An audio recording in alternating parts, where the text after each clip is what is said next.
సైన్యానికి చీఫ్ రాష్ట్రపతి, ప్రధానమంత్రి ఆదేశాలైనా సరే అమలు చేసేది రాష్ట్రపతి. అలాంటి రాష్ట్రపతి 3 నెలల్లోపు అమలు చేయకపోతే కనుక నువ్వు వచ్చి మా దగ్గర నుంచో మా దగ్గరికి పంపించి మేము చూసుకుంటామని చెప్తావా? ఎవరిచ్చారు నీకు అధికారం? అదే నీ పై అధికారం నువ్వు లాక్కుంటావా? ఎలా? నిన్న మాట్లాడినటువంటి ధన్కడు సుప్రీంకోర్టు లాయర్, ఆయన కూడా ఆయన రాష్ట్రపతిగా ఉండుంటే ఈ పాటికి సినిమా తేలేది. ఆయన రాష్ట్రపతిగా లేకపోవడం ఒక రకంగా అదృష్టం ఇక్కడ వీళ్ళకి.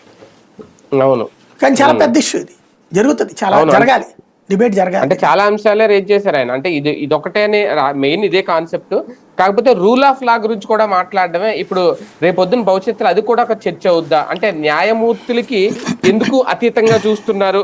ఇప్పుడు ఒక న్యాయమూర్తి మీద నేరుగా ఎఫ్ఐఆర్ నమోదు చేయలేకపోతున్న పరిస్థితి. ఆయన చెప్పిన దాని ప్రకారం గవర్నర్ కో లేదంటే రాష్ట్రపతికి ఉంటది ప్రాసిక్యూషన్. కానీ వీళ్ళకి కూడా ఇది ఎలా సాధ్యం చేశారు అనేది కూడా ఆయన అంటే భవిష్యత్తులో చాలా మార్పులు రావాలి అంటే న్యాయమూర్తులు మరి వాళ్ళు ఏం చేస్తారు? వాళ్ళకున్న విశేష అధికారులు వాడేస్తున్నారు తీర్పుల ద్వారా.